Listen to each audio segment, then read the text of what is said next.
All right, listener, get ready, because we're about to dive deep into anaphora. And as a philosopher, this is going to be a wild ride. We're going through excerpts from the Stanford Encyclopedia of Philosophy's entry on anaphora today. And let me tell you, it's a real goldmine of linguistic puzzles and philosophical head-scratchers. So our goal today is to break this concept down, explore all its different forms, and really dig into why it's been such a challenge for thinkers for, well, forever, basically. What's really fascinating about Anaphora is that it kind of reveals how interconnected language really is. It shows us how meaning isn't just about individual words, but about these intricate relationships between them. And these relationships, as we'll see, can get super complex, especially when you're looking at it from a philosophical point of view. Okay, so let's set the stage here. Anaphora, what are we even talking about? The Stanford Encyclopedia gives us a starting point. It's this phenomenon where how you interpret one expression depends on another. Right, and that dependence is key. It's like a chain reaction in language, where one expression sets up how you understand another one. But the Stanford Encyclopedia is right when it says this definition needs a little more nuance. And they give us an example. John is down by the bank of the river. Now, we need that of the river part to know which bank we're talking about, but that's not technically anaphora, right? Exactly. In that case, of the river is directly modifying bank, clarifying what it means right there in the phrase. Real anaphora involves a different kind of relationship, where one expression kind of inherits its meaning from another one, and often across multiple sentences. So it's not just about dependence then, but a very specific kind of dependence, where one expression is like borrowing meaning from another. Exactly. And that's where the terms antecedent and anaphoric expression come in. The antecedent is the source of the meaning, and the anaphoric expression is the one picking up that meaning. Think of it like a relay race. The antecedent passes the baton of meaning to the anaphoric expression. Okay, I like that analogy. So the Stanford Encyclopedia gives us a whole bunch of different types of anaphora. Let's walk through some of these with our listeners, starting with the classic pronominal anaphora. Pronouns, those little words that seem so simple but cause a surprising amount of trouble in philosophy. So in pronominal anaphora, the anaphoric expression is a pronoun, something like he, she, it, you get the idea. Take this example. John left. He said he was ill. So in this case, he is our anaphoric expression, and John is the antecedent. Pretty straightforward, right? Yeah, on the surface, totally. But as we'll see later on, even pronominal anaphora can get really complicated. But before we go down that rabbit hole, let's introduce our listener to a few other types of anaphora. Okay, hit me with them. Well, we've got VP anaphora, sometimes called VP ellipsis. That's where you have a verb phrase that's left out, but you understand it from the context, like Marianne took out the garbage, Claudia did too. The missing verb phrase after Claudia did is, obviously, took out the garbage. So it's like a shortcut in language where we fill in the blanks based on what came before. Right. And then there's propositional anaphora, where an entire sentence can be the antecedent. The Stanford Encyclopedia gives a great example. One plaintiff was passed over for promotion 3 times, but the jury didn't believe this. Here, this refers back to that whole first statement. Wow, so a single word can carry the meaning of a whole sentence. It can, and there are even more types. Adjectival anaphora, like, a kind stranger returned my wallet. Such people are rare. Modal anaphora, which involves expressions of possibility or necessity. Temporal anaphora, dealing with references to time, and even kind-level anaphora, where one can stand in for a noun that was mentioned earlier. Okay, my head's spinning a little bit with all these variations. But before we move on, we've got to talk about the time-traveling cousin of anaphora, cataphora. Yes, cataphora. It's basically anaphora in reverse, where the anaphoric expression actually comes before its antecedent. Like in, if she doesn't show up soon, Jane will be disqualified. So here, she refers to Jane, even though Jane comes later in the sentence. It's like the pronoun is getting its meaning from the future. Exactly. Now, of all these fascinating types of anaphora, the Stanford Encyclopedia seems particularly interested in the philosophical puzzles raised by pronominal anaphora, wouldn't you say? Absolutely. It's those little pronouns that really get the philosophical wheels turning. But even within pronominal anaphora, there are some cases that are relatively easy to explain, right? Right. When a pronoun is directly picking up its reference from a noun that was just mentioned, like he, referring back to John, it's pretty simple. And it's also pretty clear when a pronoun has a quantifier as its antecedent, like in every male lawyer believes he is smart. Right. So in that case, he is acting like what we call a bound variable, standing in for any lawyer that fits within the scope of that quantifier. These cases are pretty well understood. They are.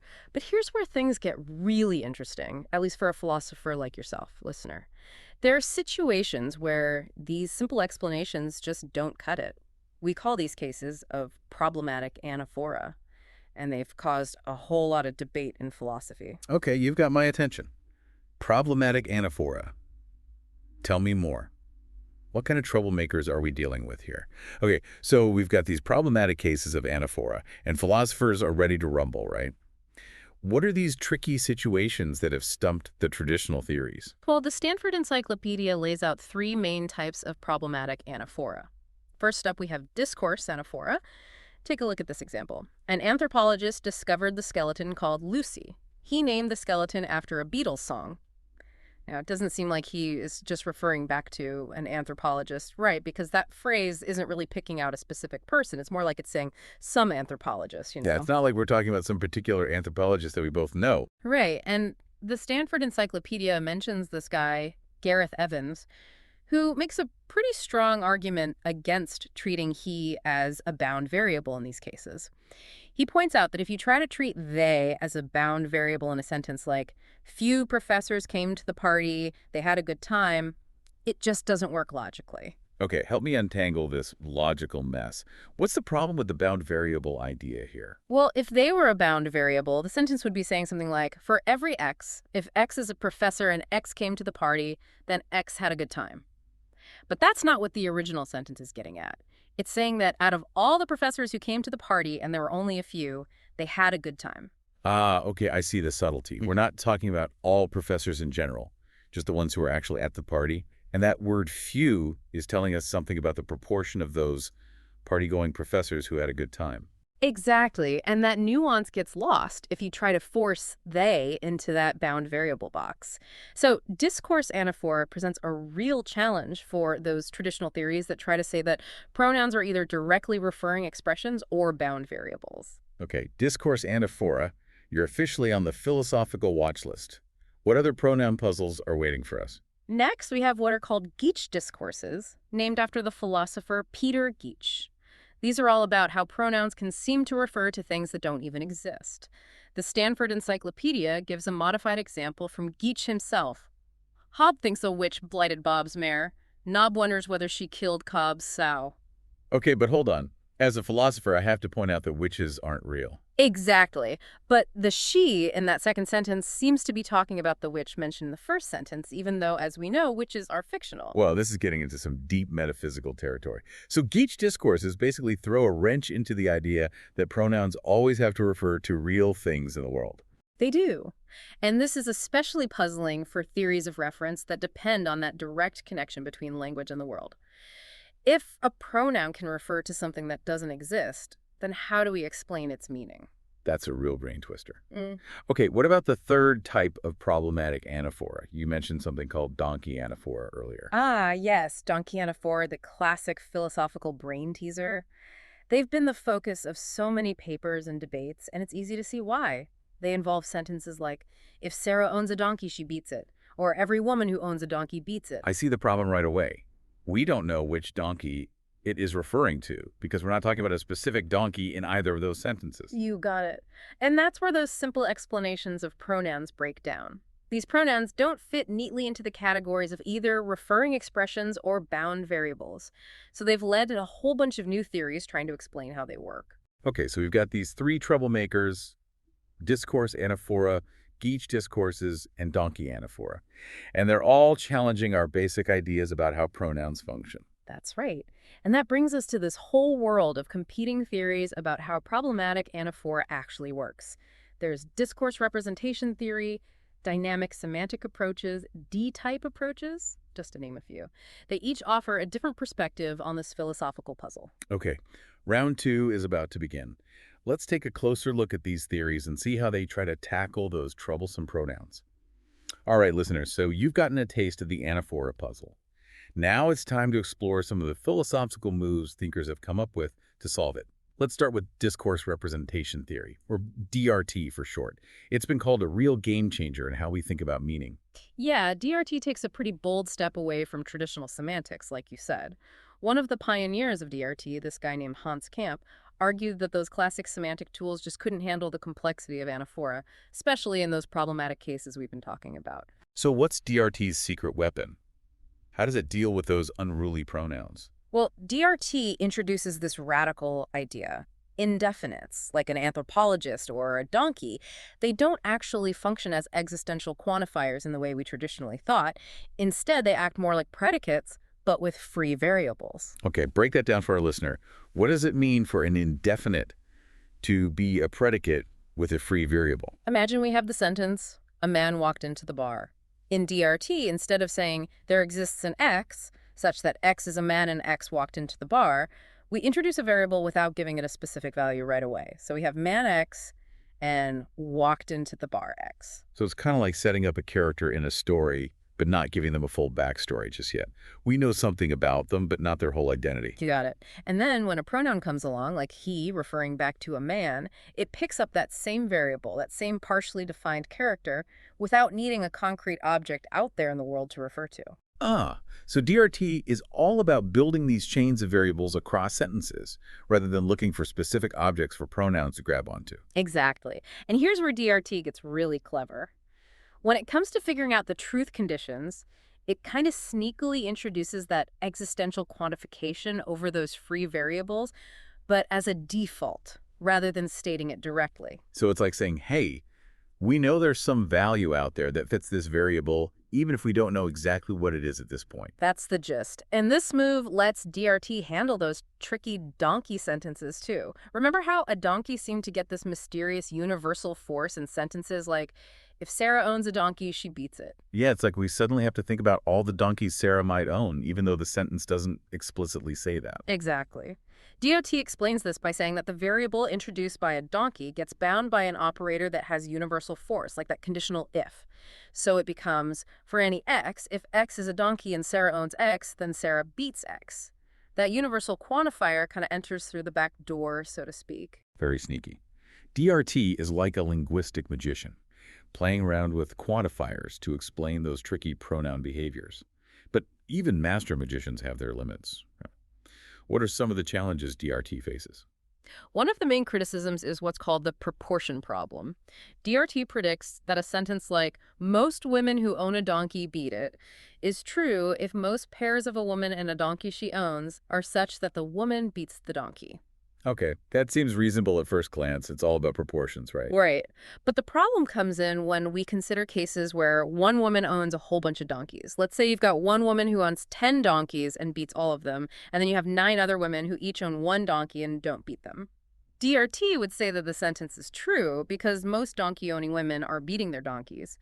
But intuitively, that sentence just feels false in that situation. I see the issue. DRT gets tripped up because it's focusing on pairs of women and donkeys. But it doesn't take into account that one woman can skew the proportions by owning a disproportionate number of donkeys. You got it. Another challenge for DRT is capturing those subtle general beliefs that are sometimes called didicto beliefs. Take this example. A man broke into Sarah's apartment. Scott believes he came in through the window. Scott might have this general belief about the break-in without actually knowing who the burglar is. Right, he could just have a suspicion, maybe because the window was left open or something. Exactly. But the way DRT does that default existential quantification over the whole discourse, it acts like a wide-scope existential quantifier. It ends up saying that Scott has a belief about the specific burglar, even though he might not have anyone in mind at all. So DRT has trouble when it tries to represent beliefs that aren't tied to specific things in the world. Are there similar problems with other kinds of sentences? Yep. DRT runs into similar difficulties with sentences like, every woman who has a secret admirer thinks he is stalking her. Again, the woman might just have this general unsettling feeling without knowing who the admirer is. ERT struggles to represent that because its default existential quantification forces a specific person into the picture. So DRT is powerful, but it's not perfect. It seems like capturing all the nuances of belief and reference is a real hurdle for any theory of anaphora. It really is. But even with its limitations, DRT was a huge breakthrough. It highlighted how dynamic meaning can be and how important context is in shaping how we interpret things. And it paved the way for other dynamic approaches, which try to build on its insights while addressing some of those shortcomings. Okay, let's explore some of those dynamic approaches then. What's the next stop on our anaphora adventure? One of the leading dynamic approaches is called dynamic predicate logic, or DPL. DPL tries to keep those dynamic aspects of DRT while still sticking to the principle of compositionality. The idea that the meaning of a complex expression comes from the meanings of its parts and how they're put together. So DPL wants to have its cake and eat it too. Keep that dynamic flow of meaning, but still play by the rules of traditional semantics. How does it manage that? DPL treats language like a game, where every expression you utter changes the rules of the game for what can come next. In this game, indefinites, like a man, are still treated as existential quantifiers, but there's a twist. Instead of just producing a set of things that satisfy the quantifier, DPL generates a set of ordered pairs. These pairs consist of an input assignment and an output assignment. Okay, I'm intrigued.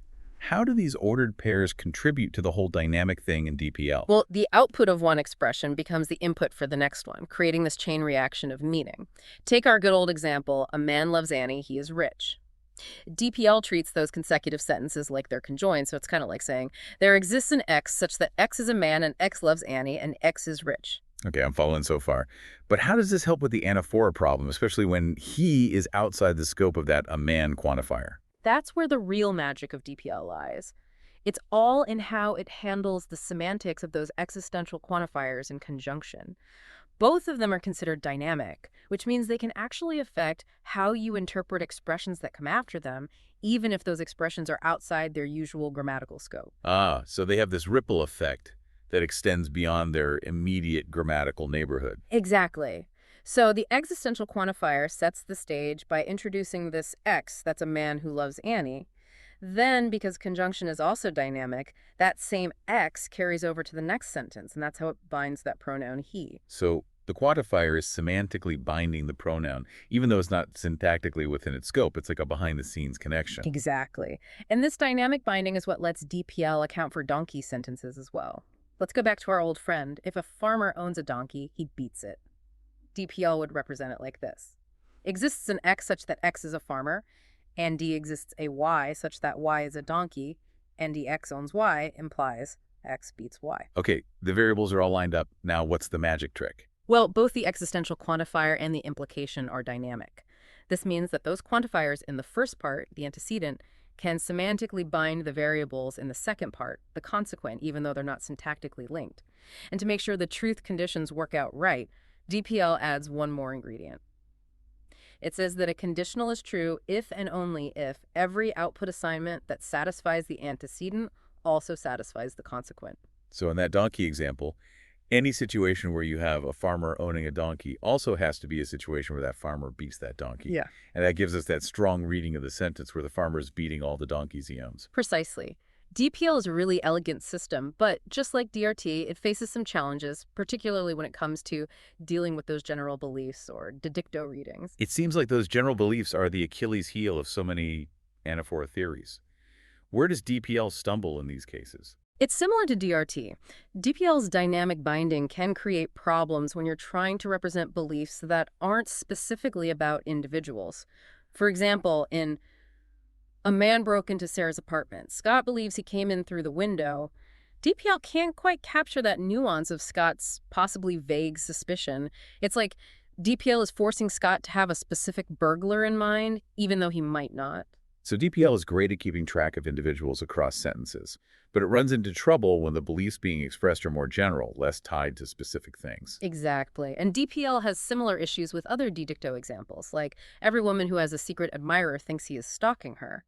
Again, the woman might have a general feeling of unease without knowing who the admirer is.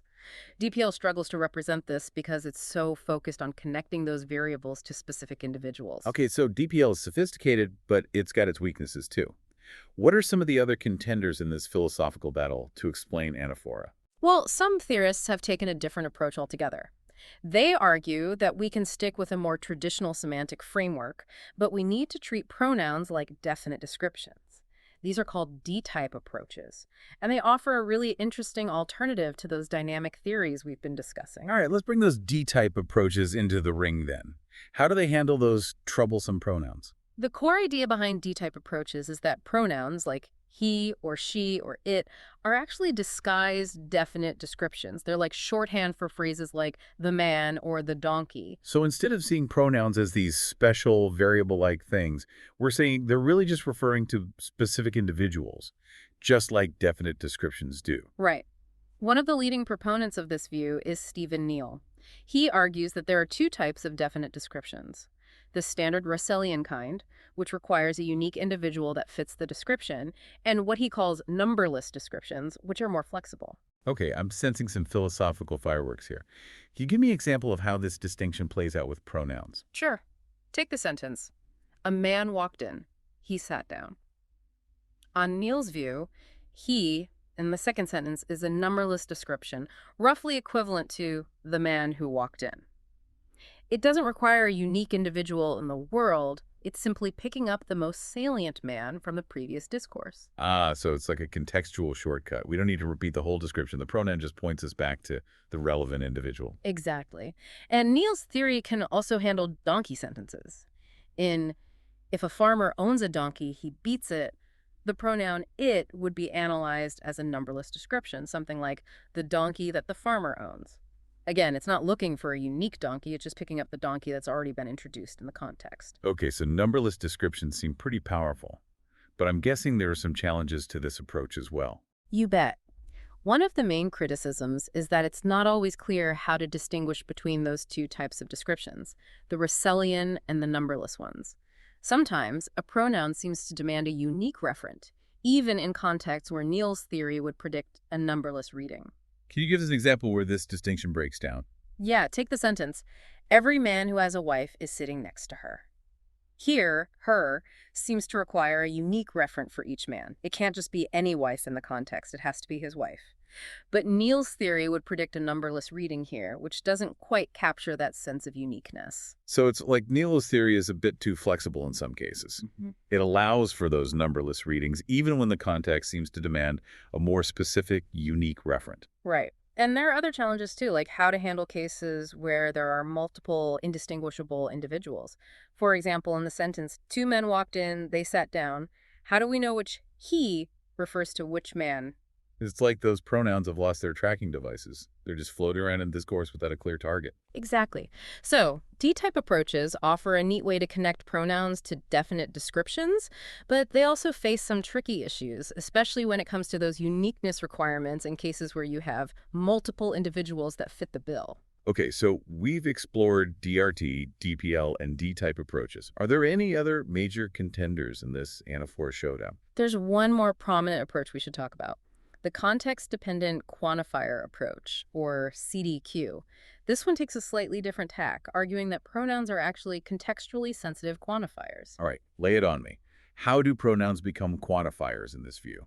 CDQ says that pronouns are like chameleons. They adapt their quantificational force, their restriction, and even their scope based on the surrounding linguistic environment. So they're not fixed entities. They're constantly shifting based on the context. How does that play out in those problematic anaphoric cases? Well, take discourse anaphora. In a sentence like, a man walked in, he sat down, CDQ would say that he is a quantifier that ranges over men who walked in.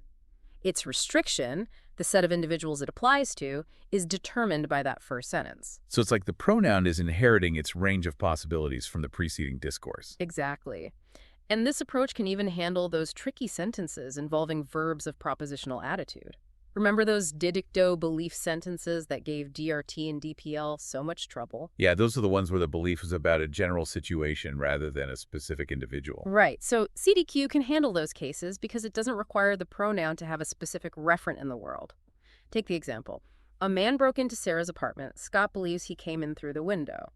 On the CDQ view, he doesn't refer to a specific burglar. It's a quantifier that ranges over men who could have broken into Sarah's apartment.